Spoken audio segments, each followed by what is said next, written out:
His tale lingers, whispered in the shadows of North Carolina. Lazarus, a man held in bondage, orchestrated a revenge so carefully planned that 9 plantation overseers perished in flames on a single night. 9 men. A single blaze. No one made it. This wasn't a crime driven by sudden passion, nor was it a fit of uncontrolled rage. It was a calculated move, a carefully planned execution. He worked with the precision of a master, someone who knew how to transform the very industry that had bound him into a lethal weapon. What, then, motivates a person to seek such carefully planned revenge? What had those 9 supervisors done to Lazarus that made their fiery end the only form of retribution that felt right? How does a man, stripped of power and freedom, without weapons, orchestrate and carry out the flawless murder of 9 white men, leaving behind no trace? Before we get into how Lazarus turned turpentine and fire into a form of revenge, I need you to do something. If tales of meticulously planned retribution pique your interest, go ahead and subscribe. Also, let me know where you're tuning in from, your state, your city, in the comments. Let's explore the events that unfolded in Cumberland County's pine forests back in 1856 and how the death of one man ultimately led to the demise of 9 others. In 1856, the pine forests of southeastern North Carolina sprawled for hundreds of miles. This vast expanse of longleaf pine had, in fact, established the area as the turpentine capital of the United States. Cumberland County, the setting for our tale, was the leading producer of naval stores turpentine, tar, and rosin in the entire country. The industry was a harsh, grueling place, built on the backs of enslaved people. Unlike the cotton and tobacco plantations, where enslaved individuals often labored near the main house, the turpentine camps were situated deep within the forests. These camps could be 20 or 30 miles from any semblance of civilization, effectively creating isolated domains. Here, overseers held unchecked authority. Harvesting turpentine was a perilous and grueling undertaking. Enslaved laborers, known as turpentine hands, would carve deep, diagonal gashes into the pine trees. These cuts, forming a V-shaped wound, were located near the base of the trunk and were called a box. The resin would gradually trickle down into these boxes, accumulating there until workers could remove it with long-handled dippers. The cuts had to be renewed every few days, climbing higher and higher up the tree throughout the season.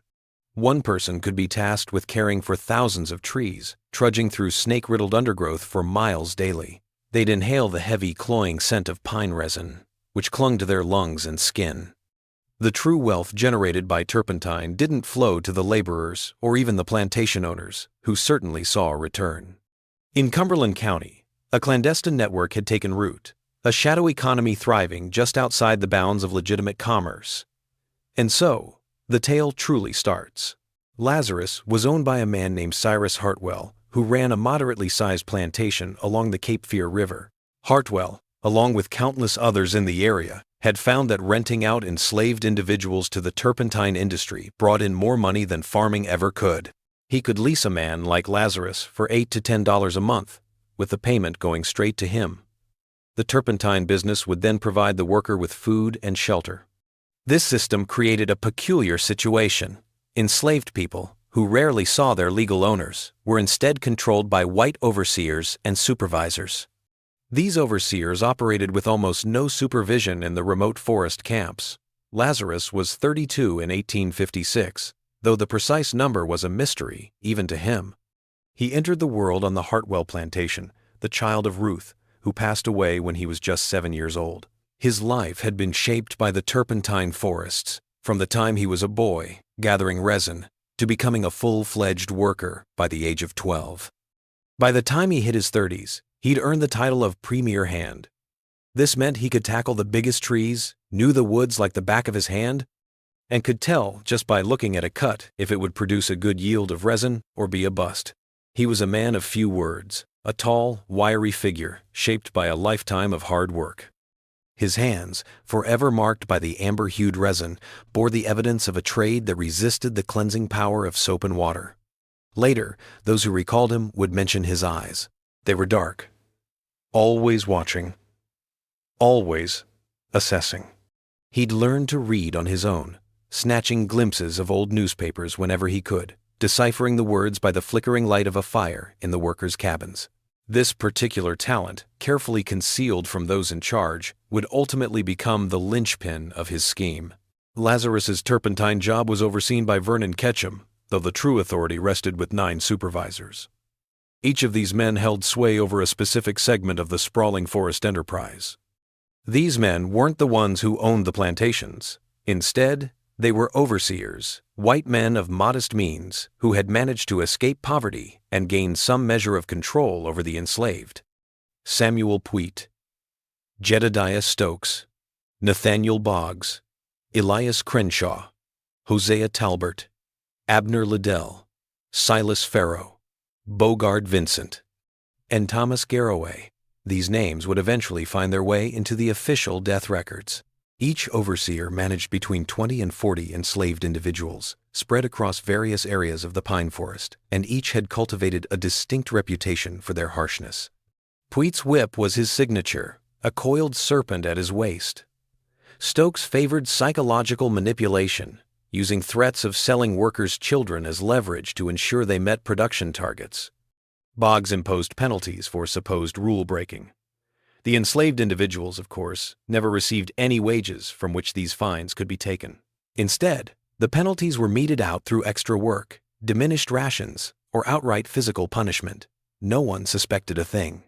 Not Vernon Ketchum, not the plantation owners who profited from the human labor, and certainly not the other white workers toiling away in the turpentine operation. These 9 supervisors had, unbeknownst to everyone, established their own clandestine venture, a business operating independently within the larger framework. It started, like so many tales of unfairness, with a woman. Dina was her name, and she'd been married to Lazarus for 3 years. Their union, like those of countless others, was forged in the absence of official sanction. No legal acknowledgement, no formal rights, yet the connection they shared was as genuine as any sanctioned by a church or a government. Dina's job was in the cooking shack, where she fed the turpentine workers. She was responsible for the daily fare: cornmeal, salt pork, and molasses, the meager rations that sustained them. At 26, her laughter was a bright spark, capable of cutting through the gloom that sometimes settled over the forest camps. She was also 6 months pregnant, expecting their first baby. On a Thursday evening in March of 1855, a good year before the blaze, Lazarus came back to the workers' compound and discovered Dina wasn't in the cooking shack. The other women avoided his gaze. Then, an older woman, Hattie, beckoned him over and in a hushed voice revealed that Silas Farrow had taken Dina to his cabin about an hour before dusk. The supervisor's cabins, a collection of crude buildings situated roughly a quarter mile from the workers' living areas, were strictly off-limits to the enslaved. Lazarus neared Farrow's cabin, the dying light painting the world in shades of dusk, his pulse a frantic drumbeat within his chest. Voices drifted from within. Dina's, a tremor of fear in her tone, and Farrow's, slurred and raucous. The events that followed became the subject of much debate, with differing versions circulating among those who were enslaved. Some claimed Lazarus had burst through the door, while others insisted he'd simply turned the knob and found it open. Regardless of the specifics, everyone concurred on the scene: Dina, backed against the wall, her dress in tatters, and Farrow, his belt unfastened, moving toward her.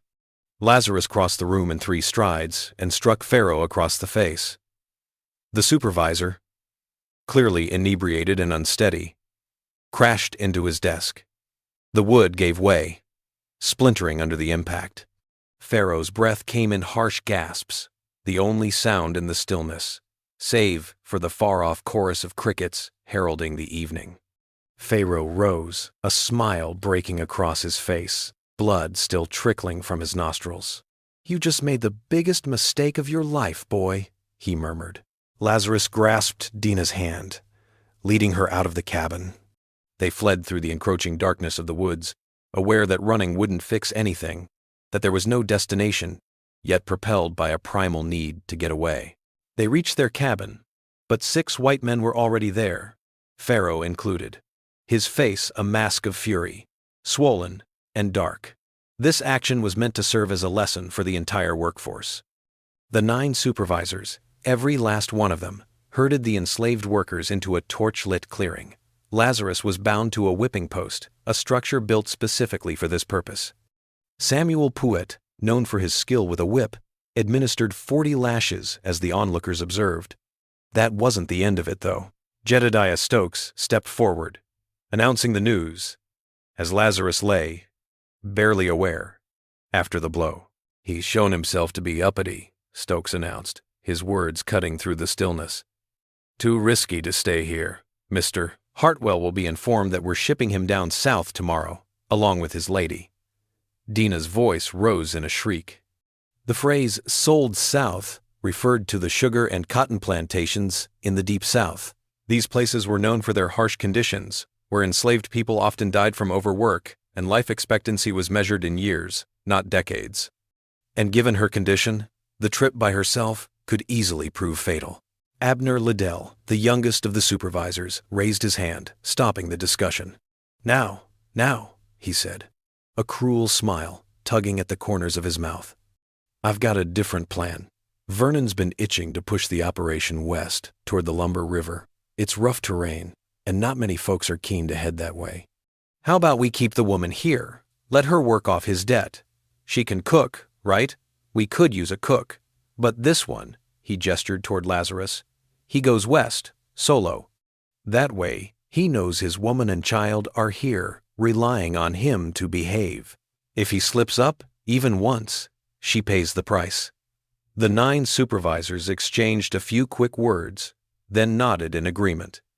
The decision was made. Lazarus would be kept apart from Dina, though not sold off. He'd be assigned to the most isolated, perilous part of the turpentine operation, a 40-mile trek westward into the swampy lowlands bordering the Lumber River. There, the trees thrived in standing water, and cottonmouth snakes occasionally plummeted from the branches above. And if he stepped out of line, if he didn't deliver, if he even slightly resisted, the message would go back, and Dina would pay the price. As the throng dispersed and Lazarus was being pulled toward a wagon, Thomas Garraway leaned in, his voice low. "You should have just let Silas have his way. It would have been done in a heartbeat. Now, you'll spend your days wondering if she's all right, if your child will ever know you. Was it worth it, boy?" Lazarus remained silent. His back throbbed with pain, and his wrists were raw from the bindings, yet his gaze remained steady, meeting the eyes of each of the 9 men. He was committing their features to memory, even if the reason eluded him. The wagon rolled westward that night, and he wouldn't lay eyes on Dina again for 3 weeks. During the short visit, which was supervised by 2 armed guards, he saw her. She looked frail, her eyes sunken, betraying both fear and fatigue. She hurriedly relayed the news during their brief encounter. 16-hour shifts in the cooking shack had become her reality. The supervisors, in a show of collective punishment, had slashed the women's rations. And Silas Pharaoh? He made a point of strolling past her multiple times daily, a constant reminder of his power to take whatever he desired, whenever he pleased. But the baby? Lazarus murmured, his hand shaking as it lingered above her distended abdomen.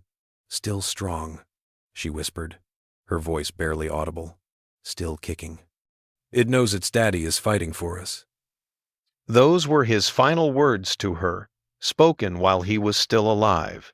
In the swamps bordering the Lumber River, Lazarus toiled under conditions that would have crushed most. The operation in that area was smaller and less advanced, with only about 15 enslaved people and 2 white overseers. The pines in this area were a different breed altogether. They twisted and gnarled, stunted by the saturated earth, which meant they produced less resin. Consequently, more cuts were needed to get the same yield. The water, frequently reaching knee-height, collected around the trees' bases, creating a perfect habitat for mosquitoes and snakes. Workers fell ill with fevers, infections, and strange sicknesses that sapped their strength, making it impossible to keep up with their assigned tasks. Lazarus, however, absorbed lessons in that swamp that would later become crucial. He discovered that the turpentine fumes, a constant in the forest's atmosphere, intensified significantly within confined areas. He discovered that these vapors, being denser than the surrounding air, would accumulate in depressions, remaining undetectable and unscented until a spark ignited them. He'd witnessed a storage shed go up in flames one afternoon. An overseer, careless with his pipe, had ignited a barrel. The flash, the immediate roar as the fire devoured everything, and then the man's screams, abruptly silenced by the blaze. He discovered that the resin, when subjected to heat, transformed into a fuel impervious to water's extinguishing properties. He observed the workers battling a small blaze in a collection vat. Their efforts, however, only succeeded in transforming the water into a spreading inferno, the burning resin flowing across the ground like a river of liquid fire. He discovered that the smoke from ignited pine resin was a dense, inky black, a choking cloud that could kill a person long before the fire itself got close. These thoughts, tucked away in the recesses of his mind, felt like scattered fragments of a puzzle he hadn't even realized he was starting to put together. 3 months into his swamp-bound exile, a new arrival appeared. A young man named Isaiah, freshly transferred from the main operation. Isaiah arrived with word from the camp, and the news was crushing. Dina's baby was gone. Isaiah, his voice barely audible in the twilight when the overseers were absent, recounted the events. Dina, despite her advanced pregnancy, had been made to hoist a heavy iron pot filled with boiling water. She'd begged the supervisor, Hosea Talbert, on duty that day, insisting the pot was simply too much for her, that she needed assistance. Talbert's reply was a threat. She'd cut off her rations if she didn't comply. The pot had come up, and then a tearing sensation, followed by her crumpling to the ground. The baby, a boy, was stillborn, 2 days after his birth. They didn't even give her a moment. Isaiah managed, his voice thick with emotion. She was back in the cooking shack 3 days later, claimed she was just pretending to be upset to get out of doing her job. Lazarus took the news in without a word. Knee-deep in murky water, he stood, the setting sun painting the sky orange as it filtered through the pine trees above. Something shifted within him then. It wasn't a breaking, but a hardening. Grief morphed into something colder, something with a new, unsettling purpose. He posed a single question to Isaiah. Are the 9 supervisors still holding their regular meetings to oversee the main operation? Isaiah confirmed with a nod. First Friday, every month. They'd all show up at Old Pharaoh's cabin, a poker game, or so the story went. Sometimes they'd be there until the sun was coming up. Lazarus didn't elaborate, but he started making his own arrangements. In the months that followed, Lazarus proved to be an exemplary employee. He consistently surpassed his targets, never uttered a word of discontent, and displayed nothing but respect for the supervisors in the marsh. His good conduct was rewarded with minor perks. He got an extra biscuit at supper and was allowed to stay up an hour later than his colleagues to fix his equipment. He seized these fleeting chances to further his clandestine learning. He'd sift through the discarded newspapers, the ones the overseers had tossed aside, and he didn't just read the articles. He absorbed the nuances of how white men operated, the language they chose, the tactics they employed. In November of 1855, 8 months after the death of his son, Lazarus returned to the central operation. The stated justification was his demonstrated rehabilitation. His conduct had, in their view, warranted a return to a less restrictive environment. Lazarus understood the truth, though. They were understaffed at the main camp, and they needed more workers for the winter tapping. Upon his return to the compound, he discovered Dinah was missing. She'd been sold, really sold this time, to a South Carolina plantation owner 3 weeks prior. The precise location remained a mystery. Her supervisors had come to the conclusion that her demeanor was too somber, her pace too sluggish since the loss of her child. They'd gotten $75 for her, and kept the cash, claiming to Cyrus Hartwell that she'd vanished. That was the last piece of the puzzle for Lazarus. The 9 supervisors weren't merely harsh, they were also thieves, pilfering from the plantation owners they were supposed to be working for.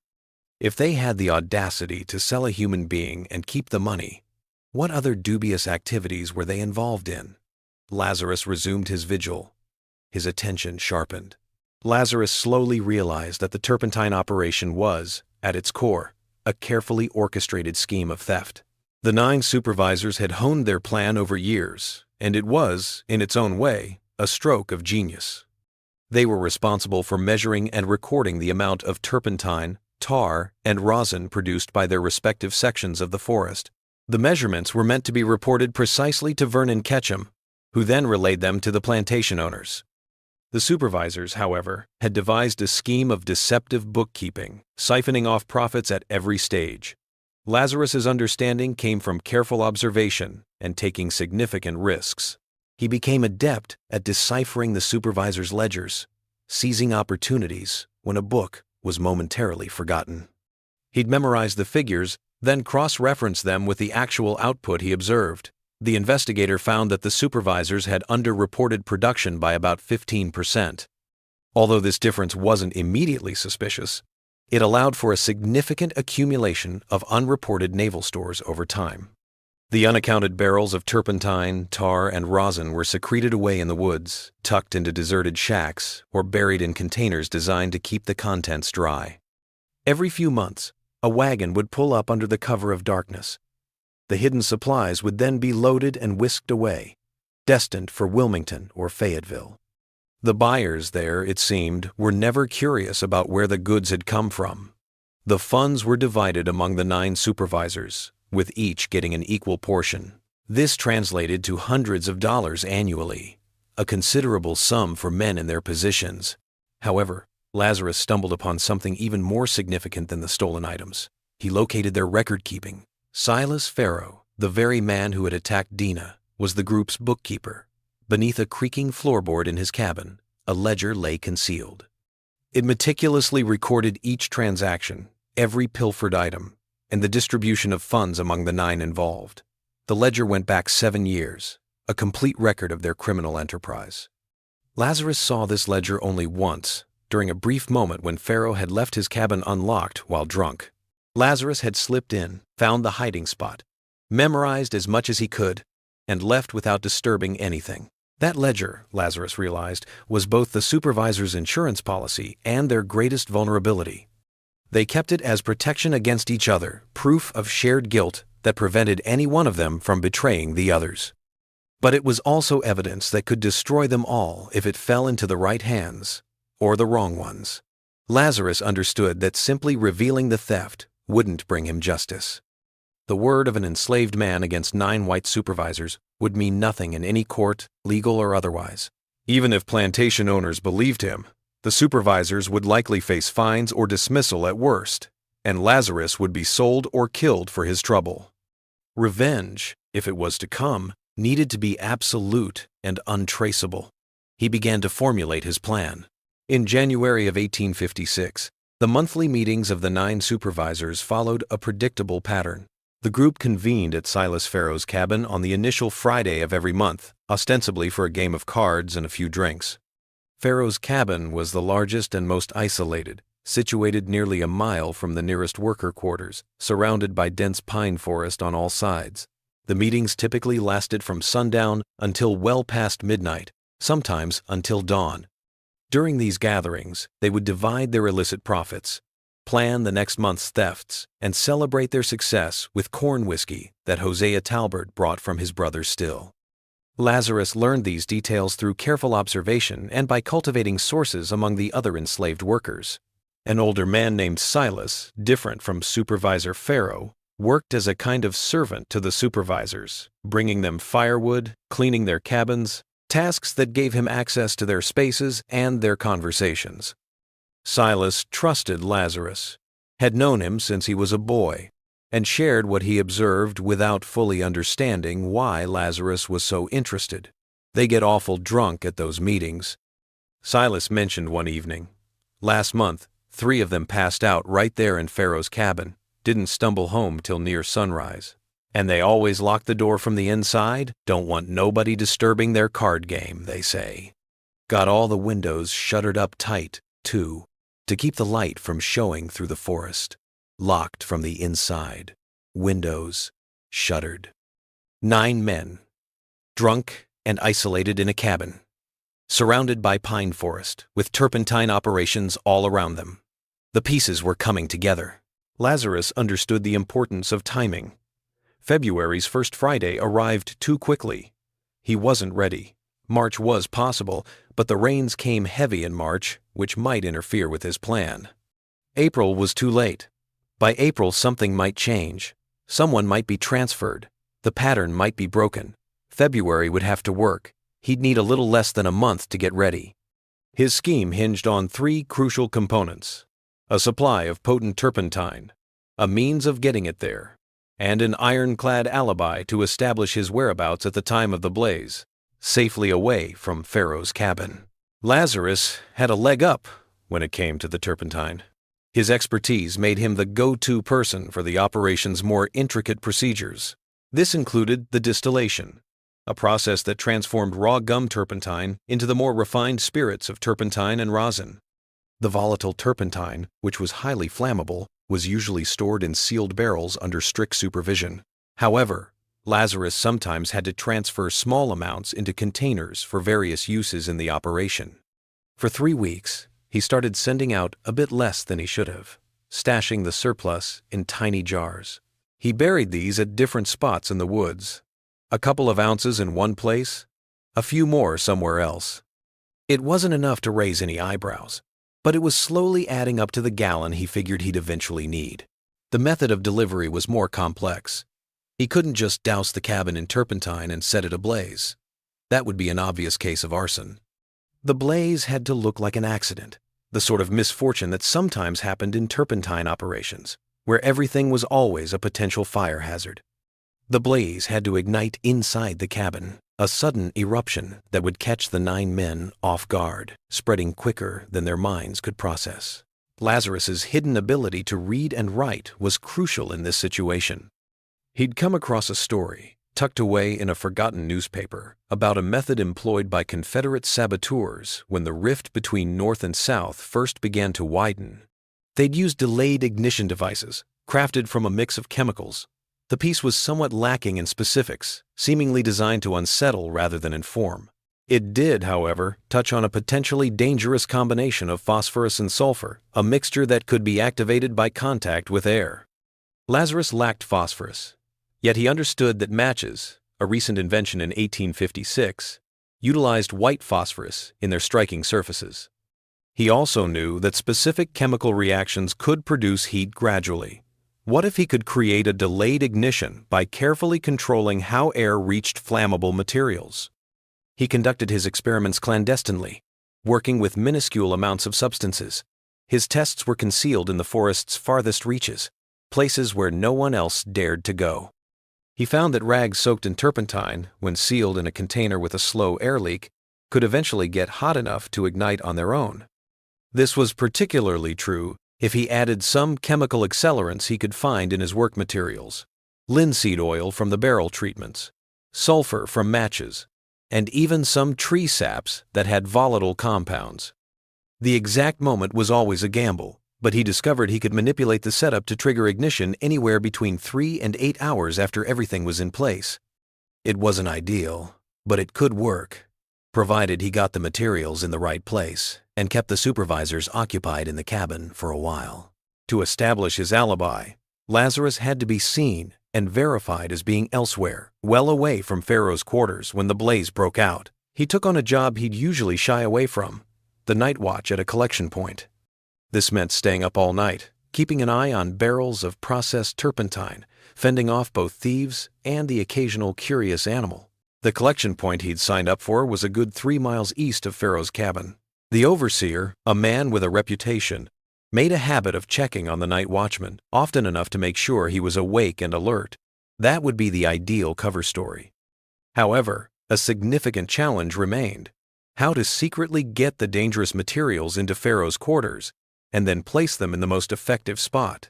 The answer arrived from an unlikely place: Silas, the older enslaved man who worked for the overseers. Late January saw Silas, in a seemingly offhand manner, relay that Pharaoh had requested he stockpile additional firewood for the cabin ahead of the February meeting. They're after a good fire, to keep the cold at bay while they play cards. Silas said, "Wants a full cord of wood, stacked inside the cabin, so the fire can burn all night." Lazarus's heart raced. Firewood, neatly piled, filled the cabin. Firewood in a winter cabin? No one's going to argue with that. That's quite a bit for one person, Lazarus remarked, his tone measured. Need a hand with that? Silas seemed to relax. Would you? My back's not what it once was, and Pharaoh's got a thing about it being done the day before the meeting, all stacked up nice and neat by his fireplace. The plan was set. On Thursday, February 5th, 1856, Lazarus and Silas were scheduled to bring firewood to Pharaoh's cabin. They'd have a valid reason to be there, a legitimate purpose for being inside, and the chance to place the materials precisely where Lazarus required them. The day before the wood arrived, Lazarus unearthed his secret jars of turpentine and meticulously set up his ignition device. He fashioned a small clay pot, a piece he'd molded and baked in one of the operation's kilns, insisting it was for cooking. This pot became a sealed container, its lid punctured by a minuscule, almost imperceptible hole. He stuffed the interior with rags, each one saturated with a mixture of turpentine and linseed oil. He'd also added sulfur, harvested from match heads, and some tree resins he'd isolated during his experiments. The mixture was designed to heat slowly as air entered through the small opening, reaching the ignition temperature several hours after being sealed. He set out 3 pots, a precautionary measure. If one didn't take, maybe another would. The pots were just the right size to blend in with the firewood, and he camouflaged them. He smeared the exteriors with ash and dirt, making them appear like nothing more than discarded, long-abandoned vessels. Thursday afternoon found Lazarus and Silas hauling a wagon load of split firewood bound for Pharaoh's cabin. The supervisor stood by, a picture of impatience, as they unloaded the wood. It was then stacked against the wall, right next to the massive stone fireplace that was the cabin's centerpiece. The cabin, though hastily constructed, offered plenty of room. A sturdy wooden table dominated the space, the supervisor's favored spot for card games. Scattered about were a handful of chairs, and the shelves were stocked with whiskey and other necessities. Stack it neat, Pharaoh commanded. I don't want any trouble tomorrow night. This meeting is crucial. While he worked, Lazarus meticulously arranged his 3 clay pots within the firewood. It was tucked away near the bottom, sandwiched between 2 logs that were close to the fire. He tucked another one behind the stack, snug against the wall, out of sight. The third one he slid into a space in the pile, roughly 3 feet up, deliberately placed to be encased in timber when the stack was finished. The placement was crucial. The pots closest to the heat source would catch fire first, the flames potentially small and manageable at the outset. The pot positioned higher up would catch fire later, after the blaze had taken hold, unleashing a second surge of searing heat. They were all arranged to unleash a blaze, one that would quickly consume the parched timber, the floorboards, the walls, everything in that cabin that was flammable. But Lazarus had one more thing to say. His experiments revealed something interesting. Turpentine vapor, because it's denser than air, would accumulate in the lower areas of a confined space if it was allowed to escape. If he could manage to build up enough vapor before the spark, the ensuing blast would be devastating. Lazarus, having just finished the woodpile, feigned a misstep, sending a few logs tumbling. Amidst the scramble to retrieve them, he employed a small knife to pierce 2 of the sealed turpentine containers he'd stashed within the firewood. The liquid trickled out, a slow, deliberate seepage that stained the surrounding wood. It started to vanish, a dance of evaporation, as it settled toward the ground. The odor lingered, though barely perceptible, and in a cabin frequently used for turpentine-related supplies, it wouldn't have drawn a second glance. "You clumsy fool," the Pharaoh snapped. "Stack that wood properly, and then scram." They wrapped up fast and departed. As the wagon creaked away, Silas observed, "You look a bit jumpy. Everything all right?" "Just worn out," Lazarus answered. "It's a grind, this work." Lazarus tossed and turned, hardly managing to drift off. He mentally rehearsed the entire operation, anticipating every potential snag. What if the pots failed to catch fire? What if they went off prematurely, before anyone was there to see? What if someone found them before the meeting even started? What if the blaze ignited, yet the men managed to get away? Come morning, the chance to alter things had vanished. The die was cast. The morning of February 6th, 1856, arrived with a chill, the air crisp and bright. Lazarus arrived for his usual shift, ready to tap the trees in his designated area of the woods. He moved through the motions, his thoughts drifting, ticking off the hours until he could leave. At 4 o'clock, he checked in with the overseer, ready to start his night watch at the collection point, located 3 miles east of Pharaoh's cabin. Duncan, the overseer, personally escorted him to the collection point. He pointed out the designated spot to sit, where to place the lantern, and made it clear he'd be keeping an eye on things all night. "I'll give you the lash if I catch you sleeping," Duncan said. "This turpentine's worth a lot. We can't afford to lose it or have it go to waste." "Understood, sir," Lazarus answered. "I'll keep good watch," he said. The sun dipped below the horizon, and the pine forest was swallowed by shadows. Lazarus, seated next to his lantern, was supposed to be keeping an eye on the turpentine barrels. Instead, he was mentally running the numbers, figuring out times and distances. The Pharaoh's cabin lay 3 miles to the west. The supervisors typically showed up as dusk settled, and that's precisely what was occurring. They'd drink, play cards, and handle their affairs. From what he'd seen and what Silas had shared, the group usually began their heavy drinking a couple of hours after getting there. If his math held up, the clay pots would ignite sometime between 8 and midnight. A broad time frame, sure. But it should align perfectly with the supervisors being inebriated, relaxed, and stuck in the locked cabin. At 8 o'clock, Duncan emerged from the shadows for his initial inspection, confirming that Lazarus was both awake and aware. "Everything okay?" he inquired. "Indeed. Just the sound of crickets and owls," he replied. Duncan grunted his assent and then vanished into the trees. At 9:30, Lazarus caught a whiff of something burning on the breeze, though he couldn't quite place it. The night air shifted, a restless thing, and flames flickered in the distance, a constant presence in the turpentine operation. Workers' cabins, the processing buildings, even the controlled burns, they all contributed to the ever-present glow.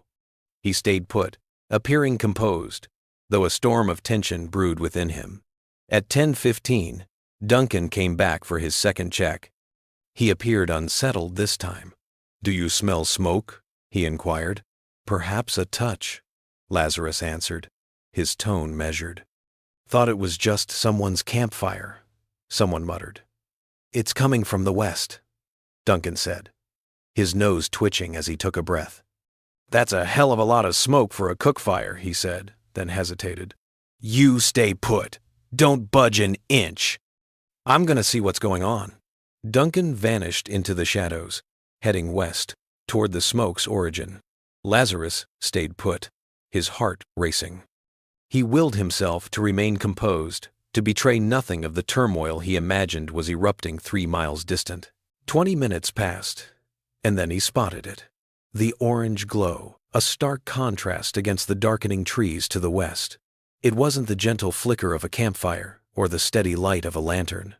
No, this was a raging inferno, a firestorm that illuminated the night, sending erratic shadows skittering through the woods. Soon, others arrived, lured by the glow and the noise. A distant shout echoed, the voices tinged with urgency. The situation in Cumberland County, already grim, has taken a turn for the worse. If this tale has you on edge, pass this video along to a friend who's into dark mysteries. If you enjoyed this, please give it a thumbs up, and be sure to subscribe so you don't miss any future stories. Let's see where this takes us. An hour later, Duncan returned with 3 other men, all of them covered in soot and reeking of smoke.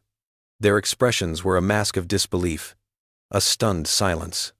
"Pack up," Duncan told Lazarus. "Night watch is over. There's been a terrible accident." "What happened?" Lazarus asked, allowing just the right amount of concern into his voice. "Pharaoh's cabin?" Duncan said, his voice hollow. "Burned to the ground. The supervisors were inside. All 9 of them. There." He couldn't finish the sentence. Lazarus felt a cold satisfaction settle over him, but he kept his expression neutral. Shocked. "All 9? How?" he repeated. "Don't know yet. Fire must have started from the fireplace, spread too fast.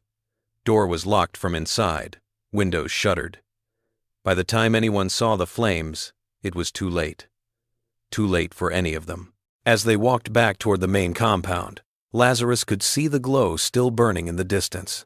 The fire had consumed everything with a ferocity that seemed almost supernatural, though Lazarus knew exactly how natural, how carefully planned every element had been. He had accounted for the dry winter wood, the enclosed space, the vapor accumulation, the multiple ignition points. He had created the perfect conditions for an inferno that would give 9 men no chance of escape.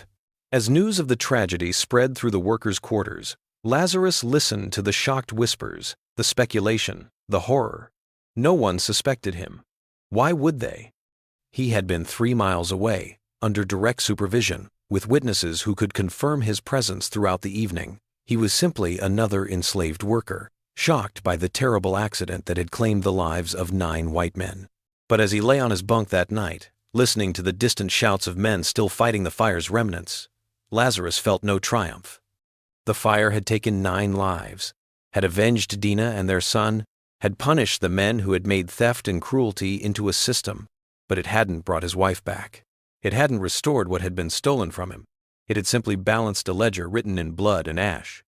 He closed his eyes and saw Dina's face, remembered her laugh, felt the ghost of her hand in his. And for the first time, since learning of her fate, he wept, not tears of grief alone, but tears of release, of a burden finally set down, of a debt finally paid. The investigation into the fire began at dawn. Vernon Ketchum arrived with the plantation owners, including Cyrus Hartwell and several officials from Fayetteville. The scene was one of total devastation. Pharaoh's cabin had been reduced to a smoking foundation of charred wood and stone. The 9 bodies, or what remained of them, were barely identifiable as human. The heat had been so intense that the very bones had partially calcined, turning to ash and fragments.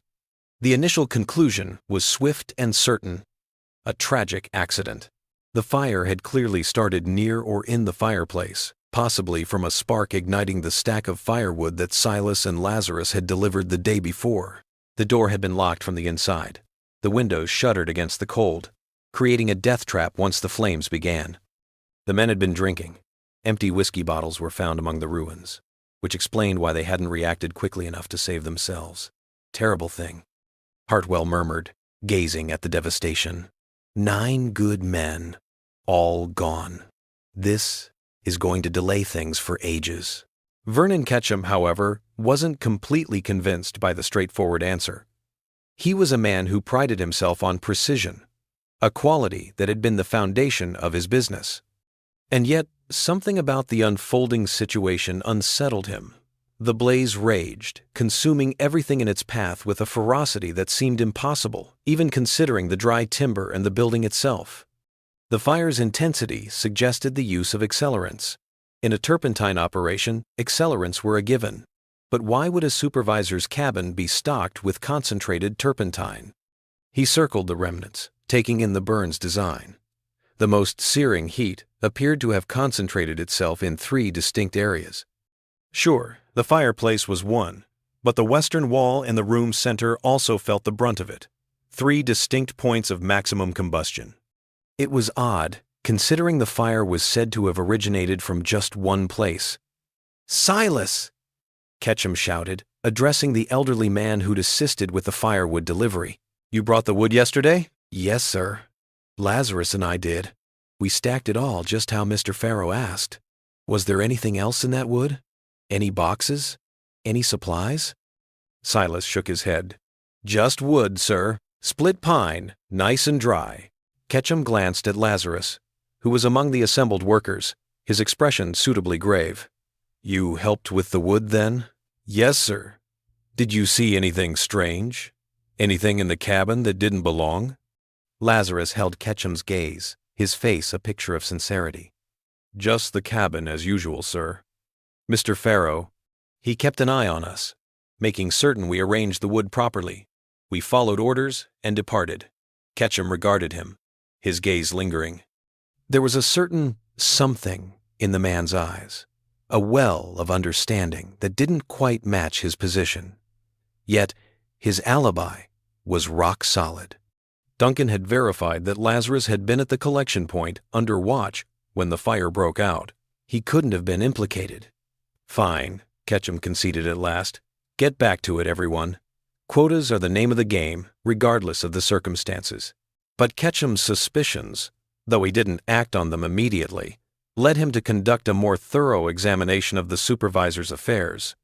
What he discovered shocked him to his core. In the ruins of Pharaoh's cabin, protected by chance in a metal box that had survived the fire, was the ledger. The lock had melted, but the book inside was largely intact, its pages charred at the edges, but still readable. Ketchum opened it and found 7 years of detailed records, documenting systematic theft from the very plantation owners he served. The discovery put Ketchum in an impossible position. If he revealed the ledger, the plantation owners would know they had been robbed for years under his supervision. They would blame him for failing to detect the scheme, possibly suspect him of being part of it. His reputation would be destroyed, and he might face legal consequences. But if he concealed the ledger, destroyed it, he would be protecting the memory of 9 thieves and perpetuating a lie. He acted fast. The ledger vanished, consumed by flames in his office a week later, a fire he attributed to a knocked-over lantern. The plantation owners never grasped the complete picture of the embezzlement. Some irregularities in the production reports were eventually spotted, but they were chalked up to the late supervisor's sloppy record-keeping, dismissed as regrettable but unrecoverable losses. The narrative was set in stone. 9 supervisors perished in a devastating accidental blaze, a grim testament to the perils of the turpentine trade. They were interred in a communal grave at the local cemetery, their names etched on a plain stone. At the funeral, attended by the plantation owners and other white residents of the county, they were remembered as diligent men, their lives cut short by an unfortunate twist of fate.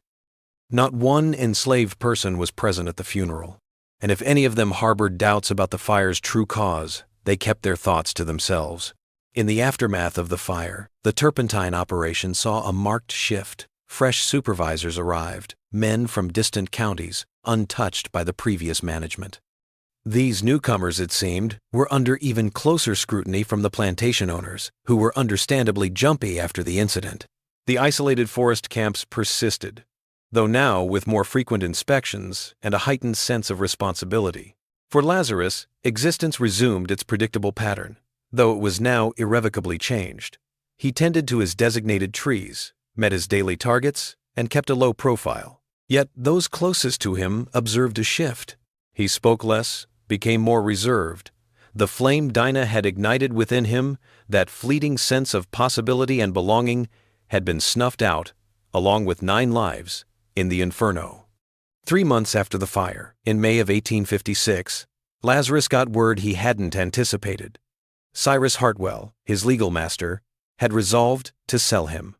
Not south, as he'd once dreaded, but to a plantation owner in eastern North Carolina, a man in need of seasoned turpentine workers. The sale was standard, nothing special, just another exchange in the ceaseless cycle of buying and selling people that defined the time. Before Lazarus departed Cumberland County, an elderly woman named Hattie, the very person who'd initially informed him of Dina's attack, beckoned him over. She was among the handful who grasped the truth of that February evening, even if she never voiced it outright. "I heard something," she murmured, her gaze locking onto his. "Heard that, Dina? She's working on a plantation near Charleston. Belonged to a man named Rutledge. Cultivates rice in the low country. Don't know if it's true, but that's what I heard." Lazarus took the news in, his face a mask, but inside a storm of emotion. Dina was alive. She was in South Carolina, toiling in the perilous rice fields, where malaria and fatigue claimed lives daily. Yet she lived, and now he had a lead. "Thank you," he replied, his voice steady. Hattie nodded, her expression cautious. "Don't know what happened in that fire," she said, her words measured. "Don't want to know. Whatever you managed to clear, I hope it brought you some solace." "Solace wasn't what I found," Lazarus answered. "But perhaps it's what I bought." The transaction was completed, and Lazarus was moved to a plantation close to Kinston. His new master, a man called Peterson, wasn't known for either extreme of temperament. He was, in essence, a businessman, viewing enslaved individuals as assets to be handled with a focus on productivity. The labor mirrored what Lazarus had experienced in Cumberland County, tapping pines and gathering resin. However, the environment was distinct. The overseers here were under closer scrutiny, their power tempered by frequent supervision. Lazarus spent 2 years laboring on the Peterson plantation, meticulously collecting every detail he could about the path south, about the plantation near Charleston where Dina might be, and about the faintest hope of ever finding her. He understood the odds were stacked against him. The journey was vast, the barriers seemingly unbreakable. Yet, the simple fact that she existed, that she was somewhere out there, offered him a sliver of solace during the bleakest moments. In the autumn of 1858, whispers started to spread among the enslaved laborers. They spoke of growing friction between North and South, of political battles over the spread of slavery, and the looming specter of war. Initially, these rumors didn't register much with Lazarus. The worries of politicians felt far removed from the everyday struggle to stay alive in the turpentine woods. Yet, the older hands recounted wars as periods of upheaval, when the established order crumbled, and the unimaginable sometimes became reality. In October of 1858, an unusual event unfolded. A man showed up at the Peterson plantation, presenting himself as a slave trader. He had papers, supposedly giving him the right to buy several enslaved people for a client in South Carolina. Lazarus was among those he wanted to buy. The offer was good, $120 above what Lazarus was likely worth. Peterson, ever the businessman, consented to the deal. Within 48 hours, Lazarus was in chains, a prisoner in a wagon bound for the South, alongside 3 other men who had also been bought. The trader, a man with a hard face and a few words, handled the reins with a grim efficiency. They journeyed for 3 days, pausing each night at makeshift camps. On the 3rd night, as they settled in a thick forest somewhere near the North Carolina-South Carolina border, the trader surprised them all. He unlocked Lazarus's shackles. "You can run if you want," the trader murmured, his voice low. "Or you can hear me out." Lazarus, a mix of caution and intrigue in his gaze, remained where he was. "Who are you?" "My name?" "Doesn't matter. The key thing is this." An elderly woman, Hattie, living in Cumberland County, passed along a message to some folks. She said you had to head south, that you were looking for someone near Charleston. "That'll set you back a bit, though. You owe a debt now to the people who arranged this." Lazarus's heart raced. "What kind of debt?" "The kind you give back. It's a network, really. People helping people, reuniting families, and getting folks where they need to be. You find the person you're after, and then you lend a hand to the next. That's the way it goes." "That's how it has to work," the trader said, producing a slip of paper. He held it up, revealing an address. Rutledge Plantation, just outside Charleston. "That's the last anyone heard. Here are the 3 I picked up. They'll be sold legitimately in Columbia. I need to make this seem credible. But you? Tomorrow, you're done with this. Some people can assist you in reaching Charleston, but the final leg of the journey, actually getting onto that plantation and locating her, is your responsibility. If they catch you, you don't know me, and you don't know anything about this network. Do you understand?" Lazarus accepted the paper, his fingers betraying a slight tremor. Why? Why would anyone even consider this? The trader's face was a mask in the flickering light. "Hattie told me you settled the debt, that you'd already cleared it. You mentioned you took care of things for a lot of folks, even those who weren't aware of it. You've earned this," he said, then fell silent. "Don't squander it." The following morning, the wagon came to a halt at a crossroads. The trader gestured toward a slender trail heading east. "Take that path for 3 miles. You'll arrive at a farm. Seek out a woman named Grace. Let her know you're the person from Cumberland County.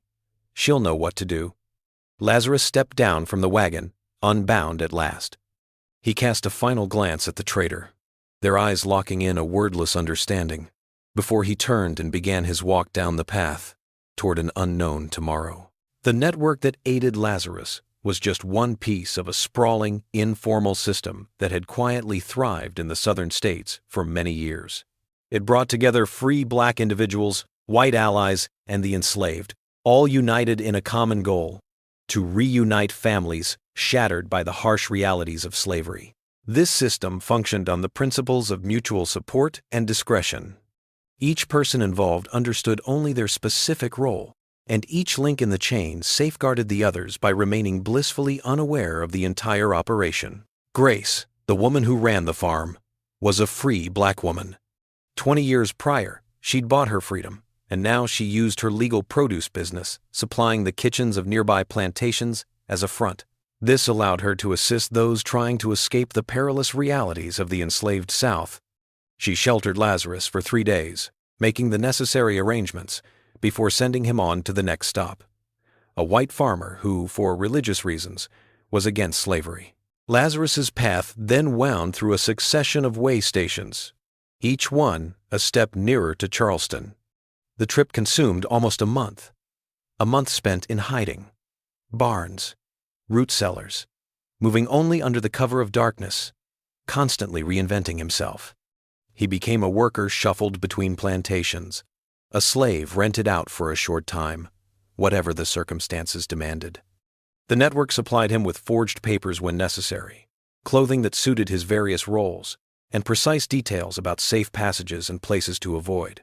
In early December of 1858, Lazarus finally arrived at the edge of Charleston. The Rutledge Plantation, a rice-growing operation that covered thousands of acres of low-country marsh, lay 10 miles beyond the city. He'd need a plan, a good one, to get onto the plantation, locate Dina among perhaps hundreds of enslaved people, and do so without drawing any attention. Lazarus watched the plantation for a week, keeping his distance, trying to understand its ways and figure out how to get in. He discovered they brought in extra help during harvest time, hiring workers from nearby. He managed to join a group of these workers, claiming to be a hand from a neighboring plantation, there to assist with the late harvest. On his 3rd day in the rice fields, up to his knees in water, cutting rice stalks, he saw her. Dina walked the field's perimeter, a water bucket sloshing at her side, destined for the laborers. She seemed different, somehow. Thinner, yes, and her face bore the imprint of time, of sorrow and toil. Yet, it was undeniably her, alive, present, sharing the same breath of air. Their eyes met across 50 feet of rice paddy. Her bucket slipped from her hands, water spilling across the muddy ground. For a frozen instant, neither moved, both locked in a moment of recognition so profound it seemed to stop time itself. Then Dina took a step toward him, and another, moving faster until she was running, splashing through the shallow water, not caring who saw, not caring about the consequences. Lazarus met her halfway. And when they came together, when his arms closed around her after 3 years of separation, the weight of everything he had done, everything he had endured, everything he had paid to reach this moment, finally made sense. They held each other in the middle of a rice field, 2 people who had been torn apart by a system designed to deny their humanity, now reunited through a combination of planning, luck, and the hidden networks of resistance that slavery's brutality had ironically created around them. Other workers had stopped to watch, some smiling, some crying, all of them recognizing the miracle of 2 people finding each other across the vast, cruel distances of the enslaved South. "You found me," Dina breathed, her voice barely audible against his chest. "How did you know where to look?" "I never stopped searching," Lazarus said. "Never." Yet their meeting was tinged with the harsh truth of their circumstances. Lazarus was there unlawfully, under a false identity. He couldn't remain.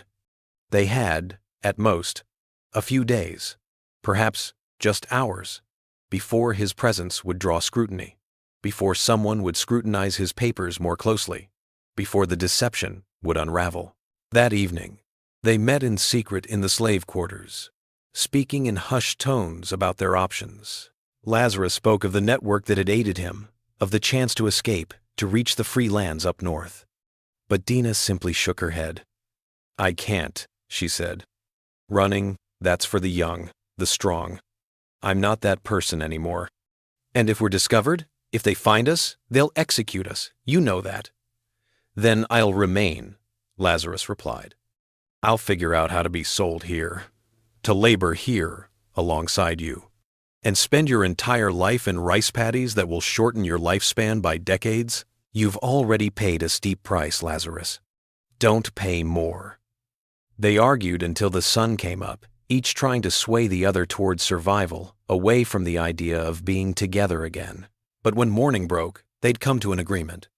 They'd take whatever time they could grab, these few days that were theirs, and then Lazarus would head north, searching for freedom, living the life Dina's sacrifice would allow. You live free, she said, her hand on his cheek.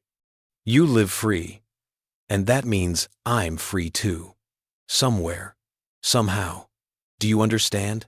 My liberty is yours. It has to be this way. Lazarus lingered on the Rutledge plantation for another 5 days. Those days were filled with stolen moments, conversations that condensed years of grief and yearning into brief, intense exchanges. He recounted the fire, the 9 men, the debt he'd settled for what they'd done to her and their child. He anticipated shock, horror, but Dinah merely nodded, as if she'd always known. As if the knowledge of his vengeance had been inscribed in the ash and smoke that had traveled across hundreds of miles. They deserved it, she stated flatly, and more. Before the sun rose on the 6th day, Lazarus departed the plantation. Dinah accompanied him to the rice field's boundary, where the tilled earth surrendered to untamed marshland. They embraced a final farewell, and then Lazarus headed north, toward liberty, toward a future forever shaped by his losses and the actions he'd taken to right them. He never laid eyes on Dinah again. The story of Lazarus after December 1858 is a puzzle, with pieces missing and the picture incomplete. We have whispers, clues, and conjectures, but no solid conclusions. Some reports put a man resembling him in Pennsylvania in 1859, laboring in a lumber camp, though under an assumed name. Other sources point to Canada, suggesting he found a home among a community of freed slaves near Toronto. Then there are those who say he perished trying to escape to freedom, his body lost, his ultimate destiny a mystery. What is certain is that 9 men died in Cumberland County, North Carolina, on February 6, 1856, in a fire that was officially ruled accidental. What is certain is that their deaths ended a scheme of systematic theft and cruelty that had operated for years under the cover of legitimate business. What is certain is that the deaths were so perfectly executed, so apparently accidental, that no one was ever charged. No investigation ever pointed to murder. The fire became a footnote in the history of North Carolina's turpentine industry, a tragic reminder of the dangers inherent in working with flammable materials. The 9 supervisors were largely forgotten, their names preserved only on a weathered stone marker in a cemetery that few people visit anymore. But among the descendants of enslaved people who worked in those pine forests, the story of Lazarus and the fire that killed 9 men persisted as oral history, passed down through generations. In these tellings, the story became a parable about justice that the legal system would never provide, about debts that could only be paid in fire and ash, about the lengths to which love and grief could drive a person who had nothing left to lose. The specifics of Lazarus's scheme, the exact steps he took to carry out his revenge, if it was revenge at all, are lost to history. Yet, the fire itself is a matter of record, a documented event. It's there in the county archives, in the plantation's operational books, in the death certificates of 9 men who perished that night in that location, under conditions just believable enough to be deemed accidental. Vernon Ketchum kept his thoughts about the fire to himself, and the ledger he burned took its secrets with it. The plantation owners, the victims of the crime, never discovered the complete truth, and the system that allowed it, remote camps, unchallenged power, and the dehumanization of people persisted until the Civil War dismantled the very economic structure that supported it. In the decades after the war, when formerly enslaved people began to tell their stories more openly, an old woman in Charleston was interviewed by a northern journalist writing about slavery's aftermath. Her name was Dinah, and she spoke about her life before freedom, about the hardships of the rice plantations, about the husband she had lost to the turpentine forests of North Carolina.